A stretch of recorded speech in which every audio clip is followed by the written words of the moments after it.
Do you need a thigh rig? Do you want a thigh rig? They are very, very tactical, but the question is, do you really need a thigh rig, or will you actually use it? And my answer to you is, if you're law enforcement and if you're military and if you've already been issued it, of course. But if you're a private civilian, maybe a concealed carry permit holder, maybe you live in a state where open carry is allowed, no. And I just think that a thigh rig holster does not make a lot of sense. This is a Safariland SLS holster. It's actually an old police model holster, and I thought it was a new model.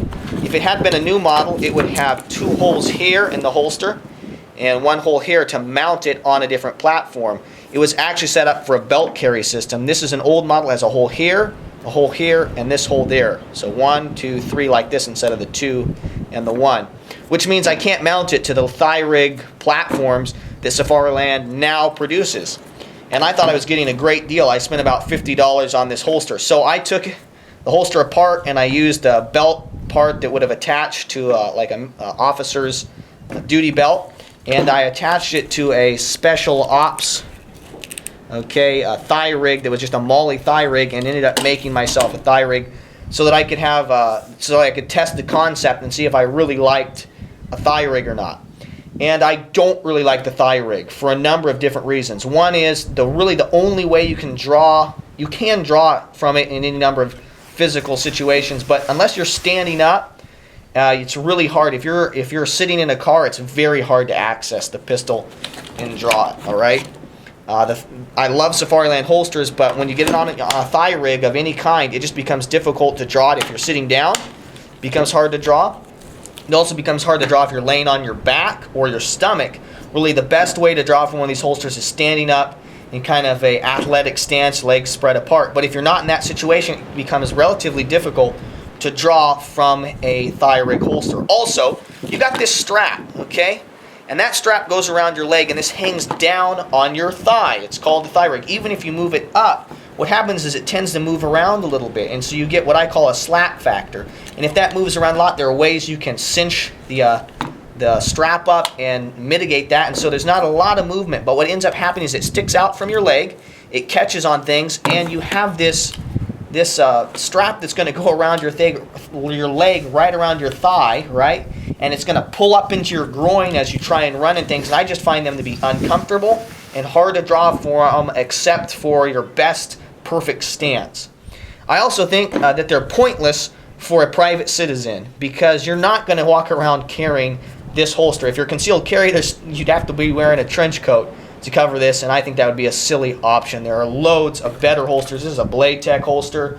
This is a Galco holster here. Both these are outside the waistband. Great holsters, and they keep the firearm high on your belt. Here's a Blackhawk Serpa holster.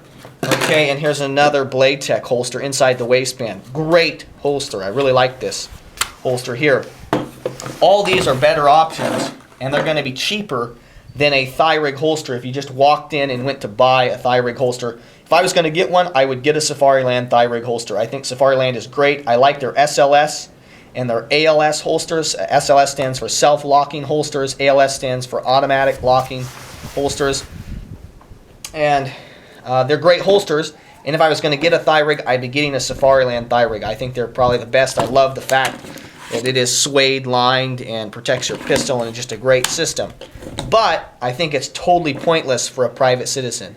So I would say, also the fact is that you're going to be paying probably about $120 to $180 for the thigh rig, depending on the system that you get from Safariland, or $100+ from a number of different companies that also make thigh rigs. I hate those universal thigh rigs that aren't designed for the pistol, but you're going to save upwards of $50 when you get one of these other holsters. This Galco High Ride Fletch holster was about $80. This Blade Tech holster was about $80.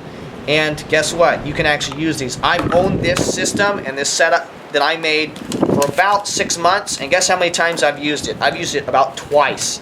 And I just find that they're uncomfortable, and at the range you can shoot with them, but people are going to look at you very strangely when you're running around with a thigh rig on at the range. Not so the case if you've got inside the waistband or even outside the waistband holsters. Hope this video was helpful. I would say think about the thigh rig holster. And I would say no and save your money. Don't waste your money. I don't think a thigh rig is worth it. Thanks so much for your views and your subscriptions. This is the Gear Tester, signing off. Shooter ready? Shooter ready. Go.